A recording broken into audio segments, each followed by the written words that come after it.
Aonde a senhora nasceu? Na rua Rio Grande do Sul, número 41, na época, quase esquina da João Pessoa. E aí, dona Isola, eu pergunto para a senhora, qual é a origem dos pais da senhora? Então, a minha avó, por parte da minha mãe, é italiana. Ela veio da Itália com 2 filhas. E aqui no Brasil, ela teve mais 5 filhos. A minha mãe já era brasileira, mas filha de italianos. E a minha avó chamava Isola, por isso que eu recebi esse nome. E essa aqui é minha filhada, que já está com idade também, né? Que você vê, aquela já está grandinha. Eu tinha 18. Puxa. E o pai da senhora, dona Isola? meu pai era português. Qual que era o nome da mãe da senhora e do pai da senhora? Minha mãe, Ida Negrelli Marques, do meu pai, né? Ida Negrelli Marques. Meu pai, Ilídio Marques. E aí, por que E o pai da senhora era português, então? Português. Veio de Portugal mesmo? Veio, mas só ele. Veio, sei lá, tentar a vida por aqui, sei lá. E não tinha mais ninguém da família aqui. Mas meu pai tinha um irmão chamado Adelino e uma irmã chamada Céu. Acho que Maria do Céu. E eu não conhecia ninguém. E quando a minha avó de lá, a avó portuguesa, que chamava Maria Rosa, faleceu, eu fui a primeira neta daquela avó. Eu tenho um cartão com a foto dela. E ela escreveu para mim na foto, que é a única coisa que eu tenho, que ela fala de me conhecer, que gostaria de estar comigo e tal. Eu tenho guardado também essa foto. E o meu pai teve que ir porque tinha inventário, tinha propriedade, tinha coisa, e ele foi embora para Portugal, certo? Bom, lá até fazer os negócios e tal. Como acontece com muita gente, ele se arrumou por lá, né? Ficou lá, não voltou e morreu lá. E a mãe da senhora ficou aqui sozinha? Com os filhos? Só eu. Ah, ela só teve a senhora, então? Não, ela teve uma de tempo antes do que eu, chamava Maria Rosa, o nome da minha avó de Portugal. E aí quando ela que morreu 3 dias depois de nascida. Aí depois quando eu nasci, a minha mãe falou pro meu pai, eu já pus na primeira o nome da sua mãe, agora é o nome da minha mãe. Então eu tenho o nome da minha avó, mãe da minha mãe.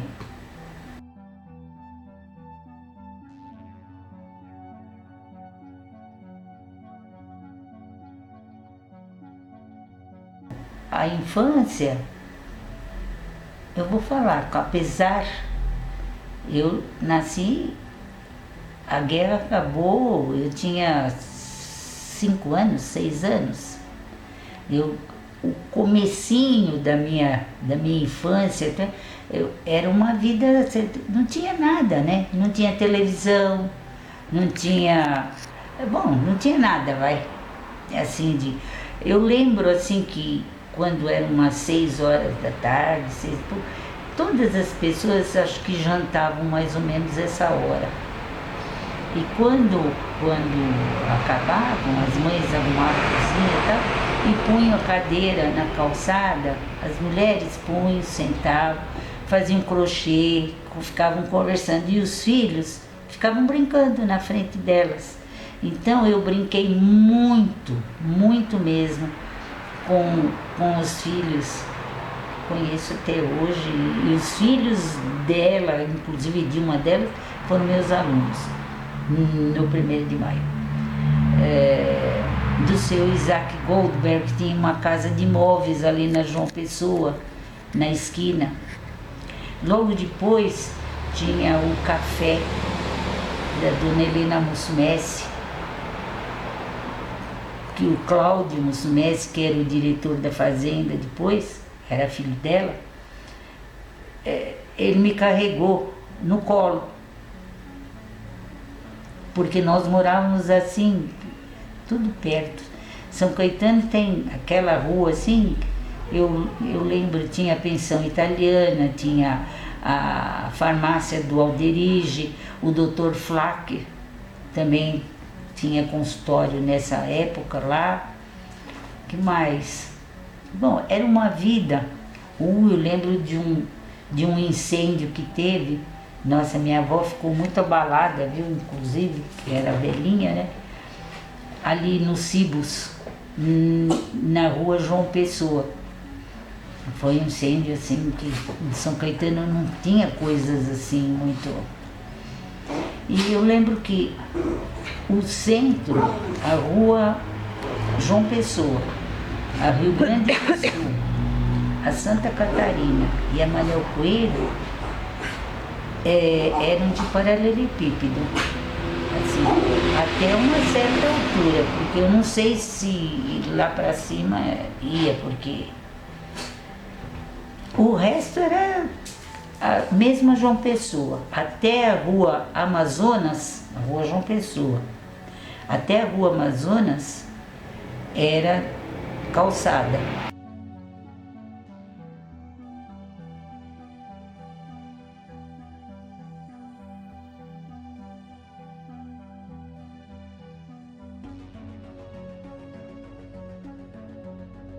Na verdade, logo de pequena, eu perdi meu pai com 5 anos. Então, a minha mãe foi mãe e pai. Eu não tenho irmãos. Então. E a minha mãe teve muita dificuldade porque ela era sozinha num tempo que mulher para trabalhar era uma dificuldade também, né? Mas acabou tudo certo. E, na verdade, quando eu acabei o ginásio, na época era primário, ginásio, né? Quando que eu fiz aí no Instituto de Ensino. A minha mãe, eu queria fazer direito, então eu queria fazer o clássico. Minha mãe não, falava assim, não. Primeiro você vai fazer alguma coisa que você possa ter um futuro e ajudar, porque a sua mãe, eu não sei nem se eu vou estar viva para te acompanhar e tal. E a gente brincava sempre de escolinha, como toda criança que gosta, né?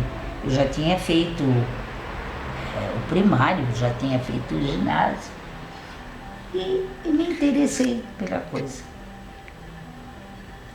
De tanto a minha mãe falar. Aí eu comecei e gostei. Aí eu fui, no começo, quando eu fiz 18 anos, já tirei o título de eleitor e comecei como substituta efetiva. Então eu fui me inscrever na delegacia de ensino, que era em Santo André, para quando tivesse alguma substituição assim, que não tivesse alguém para ir, tal, que podia me chamar, tal, e assim foi. Então eu tenho até a fotografia aí.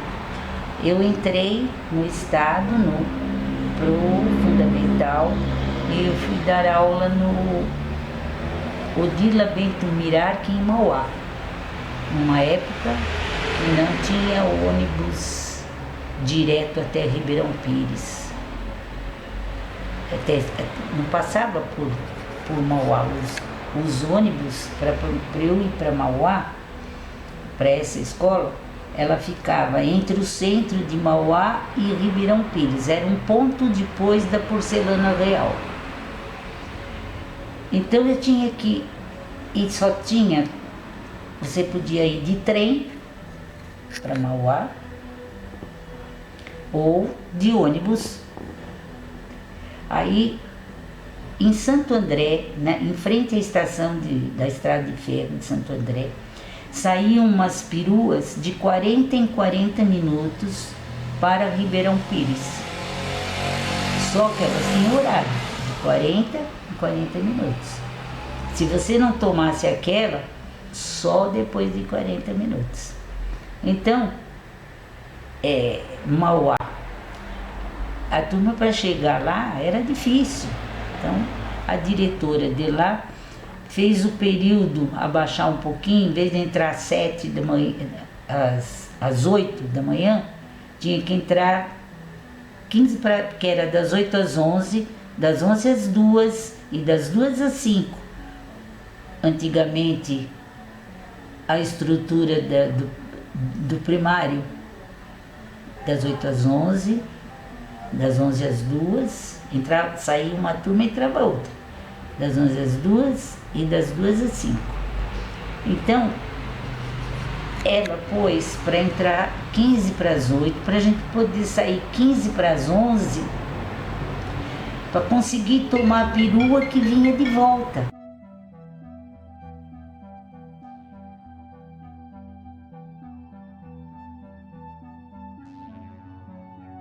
Sempre que passava, eu via a construção do que seria o Parque Infantil 1º de Maio.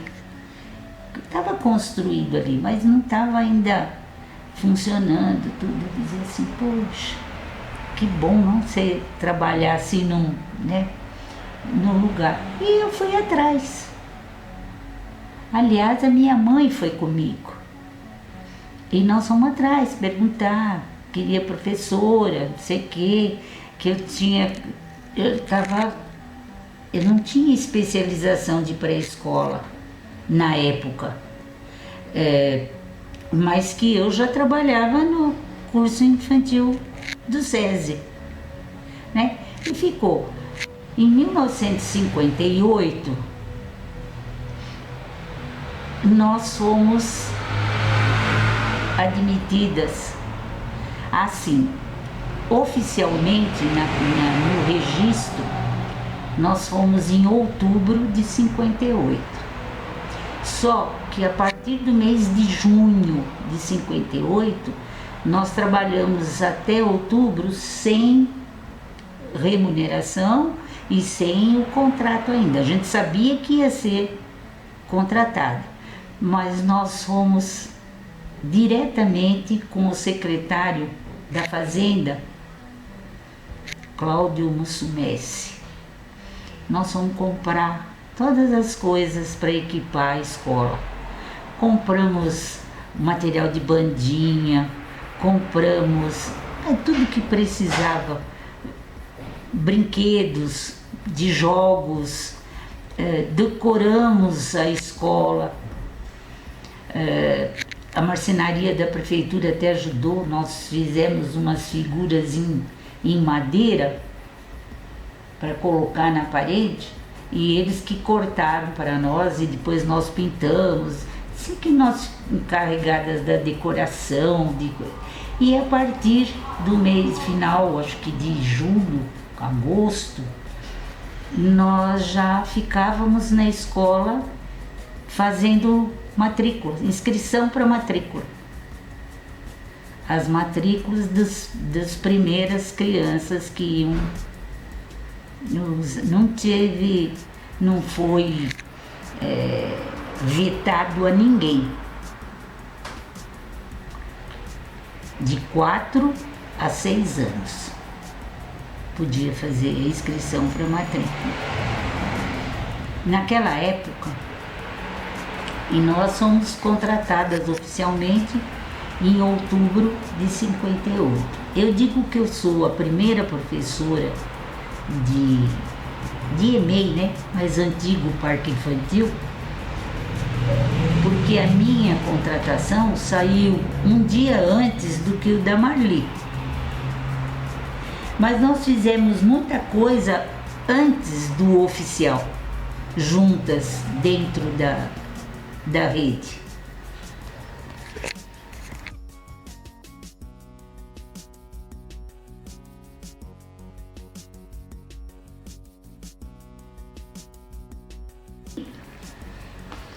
nós começamos as inscrições e a EMEI, nós fomos contratadas e aí começou a funcionar, certo? Mas nesse período também a prefeitura já começou outras professoras, porque nós duas só para 2 períodos não daria certo, certo? Uma professora veio, era secretária no gabinete da prefeitura, mas era professora e também veio para a escola. E uma senhora que eu não consigo lembrar o nome, que veio de São Paulo, que eu não sei quem é, ficou muito pouco tempo com a gente e eu não consigo recordar. E nós começamos. Naquela época, eram 50 alunos para cada professora. E a estrutura física da escola. Ali, ao lado da onde era a prefeitura, na Avenida Goiás, número 600, todo aquele pátio que tinha grande ali, ficou sendo o pátio da escola. No centro tinha só um galpão, os sanitários para as crianças, masculino, feminino, cozinha, um galpão muito grande, um galpãozão que cabiam umas 100 crianças, porque elas não eram divididas por sala. Dia de chuva era o maior horror, porque 100 crianças no mesmo espaço, com 2 professoras só e com idades diferentes, 4 anos, 5 e 6. Mas era assim que regia. Logo depois, já começaram então as novas regras. Nós tivemos que fazer curso no Departamento de Educação Física do Estado de São Paulo, DEF. Desse curso, tivemos uma prova no final do curso. Desse curso, nós tivemos que fazer estágio, eu e o pessoal, algumas, né, que já estavam contratadas, né, fizemos na cidade de Santos. Eu lembro que o nome da escola era Patrícia, logo na entrada de Santos, mas que era regido pelo Departamento de Educação Física do Estado. Então, ali a gente aprendeu o que nós teríamos que fazer. Então, o conteúdo nosso eram jogos psíquicos, sensitivos, motores, jogos motores, sensoriais, coro falar, poesia, canto, história, de comunicação. Naquela época não se alfabetizava na pré-escola. Eram dados atividades que propiciavam o desenvolvimento para a alfabetização, certo? E além disso aí, a gente fazia relatórios mensalmente para todas as professoras do que tinha sido dado no mês. Você fazia relatório em mais de uma via, porque uma ia para a prefeitura e uma ia para o DEF, o Departamento de Educação Física do Estado de São Paulo. Então nós tivemos, foi o princípio.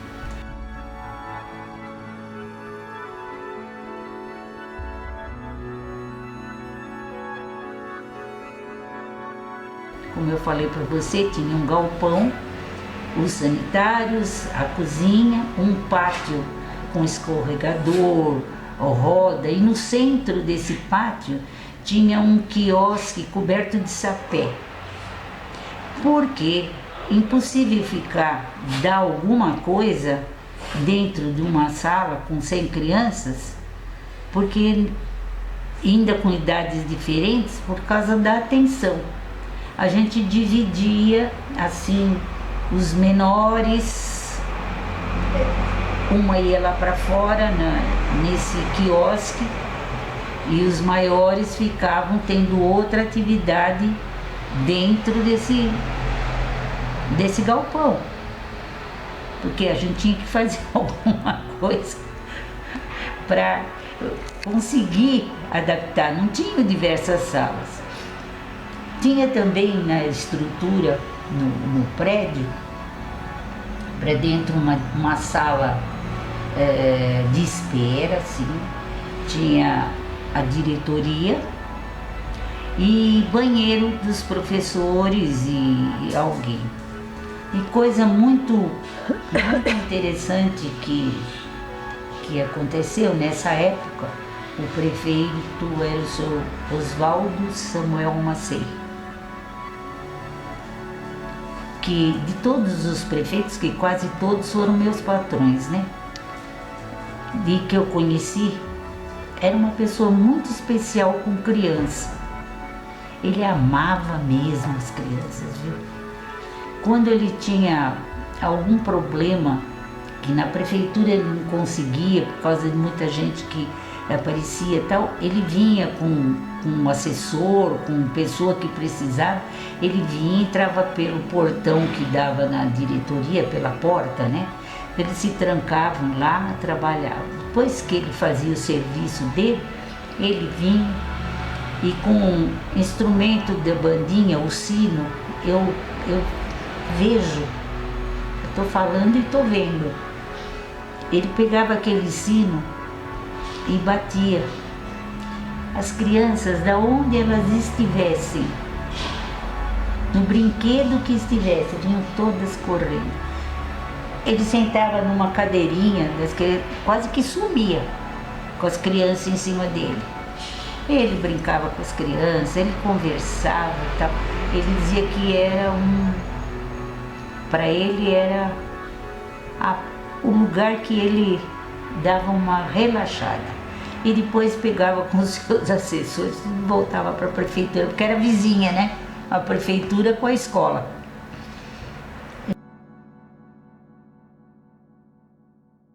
Tinha alunos que a gente até hoje encontra a mãe vem visitar.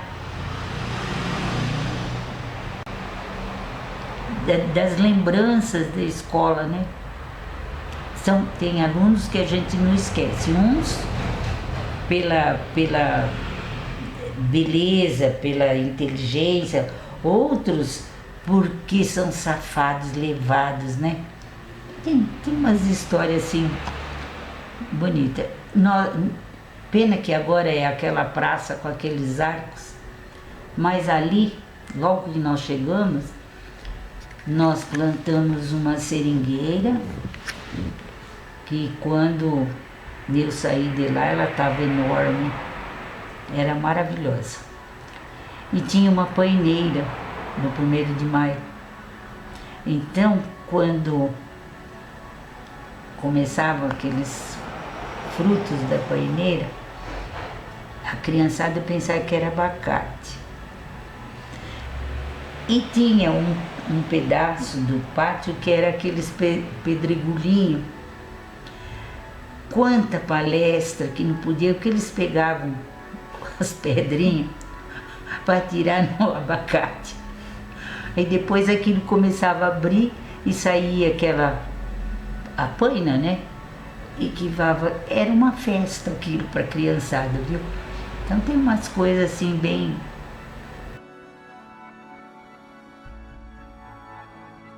Mas o Sandro era aluno nosso, no 1º de maio. E eu estava na sala e estava chamando criança, inclusive, para ir na lousa, fazer uns negócios e estava explicando.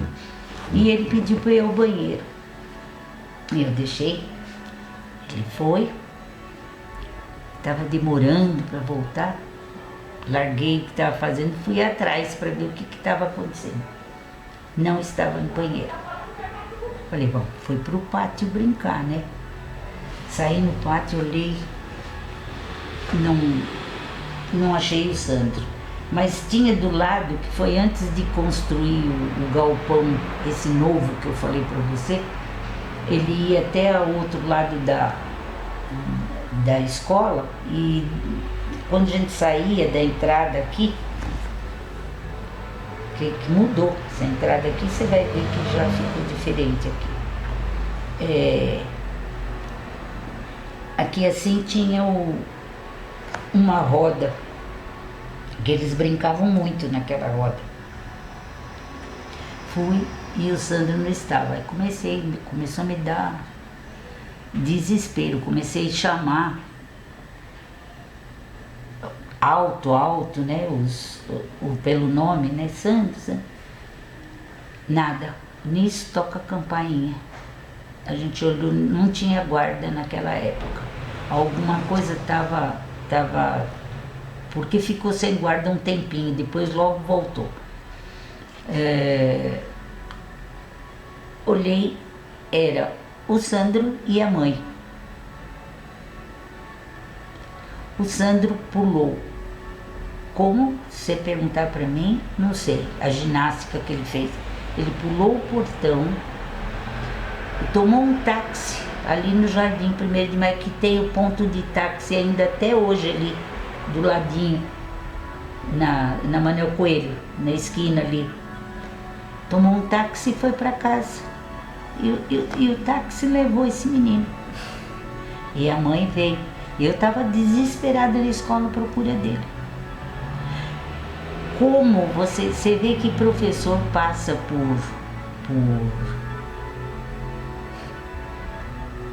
por momentos difíceis que ninguém pode imaginar a responsabilidade, a preocupação que causa, não é? E foram momentos difíceis, mas tivemos momentos muito alegres também.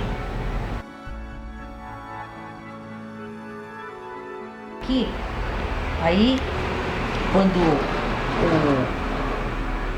o Braido voltou na próxima gestão, atrás do Campanella, ele começou a reaver os parques e mandar cada uma para o seu lugar.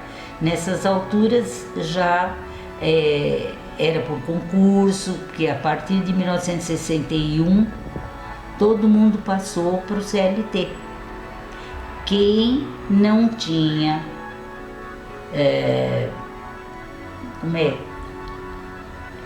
eu sei que foi obrigatório, quem entrasse daquela data para frente já era CLTista. E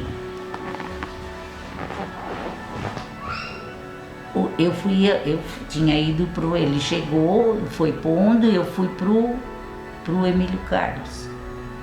Em 1970 eu voltei pro 1º de Maio, como eu já contei para você aí, né? Aí ficou 4 anos mais com o Estado, certo? E aí quando eu voltei, já tinham feito já estava assim, diferente, tá vendo?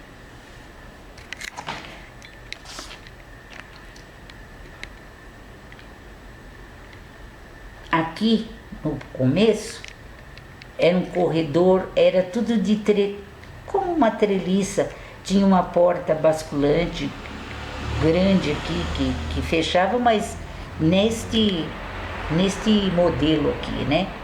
Então entrava bastante vento lá dentro, tudo era bem... Mas não tinha ainda esse galpão. Aqui já em 72, aqui essa foto é de 1972. Já as crianças eram separadas por salas, 4 anos, 5 anos, 6 anos, entende? Não era assim, os mais novos os 50 mais novos são seus. Desse aqui, o número 51, se ele fosse novo, tivesse 4, tivesse 5, era tudo da outra já. Entendeu? Os mais novos ficavam, somava 50 mais novos, depois os outros 50 na outra sala. Então, já começou a modificar e melhorar o ensino, porque é muito difícil você manter a atenção dessas idades, são completamente diferentes, né? E o gosto do que está fazendo também. A criança de 4 anos não tem capacidade de ficar muito tempo numa atividade só. Você tem que trocar mais vezes, porque a atenção também é relativa para eles, né? Então aqui já em 72 eu já estava de volta, vim em 70 de volta para casa. Isso aqui é uma festa junina, lá do 1º de maio.